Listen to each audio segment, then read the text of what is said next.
Something happened to me that I think illustrates the problem in our world today.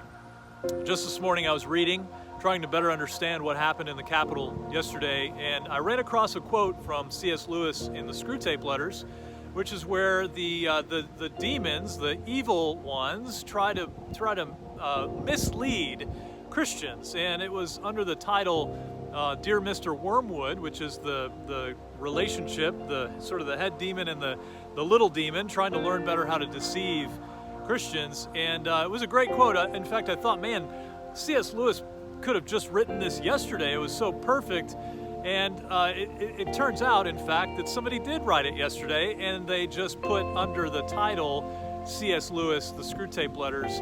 It turns out C.S. Lewis didn't write anything like it. In fact, the quote was given to somebody who really did just write it yesterday. You see, it's ironic to me that as I'm trying to figure out what happened in our nation's capital, partly due to so much false news, both in the mainstream media and all the other outlets that are putting out information, the reality is that we just don't know very well who's telling the truth.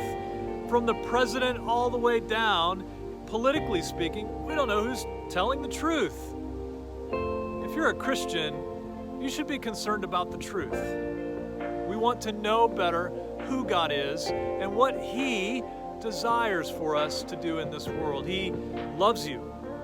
And if you believe in Jesus, He has converted you, He's regenerated you, and He's made you one of His children. And if you're one of His children, you should be concerned to know your Father and who Jesus is and how the Spirit is working in you even now. And so I want to encourage you, if you believe in Jesus, whether you're connected to Marco Presbyterian Church or not, maybe you're in a different country or a different state, try to find out the truth. We want to know the truth better. And how can you do that?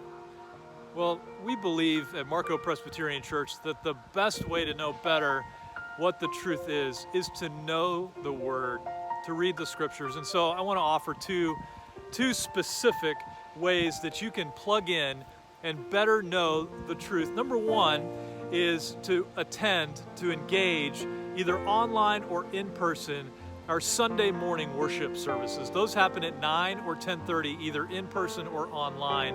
And here's what I can promise you. We will engage and endeavor to know deeper and deeper the truth. Who is God? We want to worship Him and understand Him better so that He transforms us and makes us more and more into the image of Jesus Himself. And we do that at Marco Presbyterian Church every single week because we believe that He is worthy to know and to be worshiped. In fact, we're jumping into a series this weekend, beginning on Sunday, where we will be engaging with the truth in the book of Philippians, which is a book in the Bible where a pastor is seeking to encourage his people. He wants to give them joy, which is found in Jesus. And we're going to be exploring that. What does it mean to find joy in Jesus, a joy-filled life in the book of Philippians? The second way that you can connect, and I would encourage you seriously to do this, is to engage in a Bible study, a book study, a life group, or some form where you can be processing through better and better to know the truth. And you can do that through marcochurch.com. We have different multiple ways to do that, whether you're thinking about in person or online. We have both opportunities. I want to encourage you to do that because you need to know the truth. The truth engages you. The truth will, in fact, compel you to act in certain ways. And what we want to do as Christians is to be lights in a dark world. We want to be the salt in a dying and decaying world. We want to be the people who follow after Jesus and begin more and more to act like Jesus in our behavior. That alone will show joy to the rest of the world. In fact, we'll begin more and more to bring hope to people with the truth of Jesus because He's living in us. He's the truth. We love to do that as a people here at Marco Presbyterian Church. I want to encourage you today that you can do that simply by engaging to know the truth. In fact, it will set you free.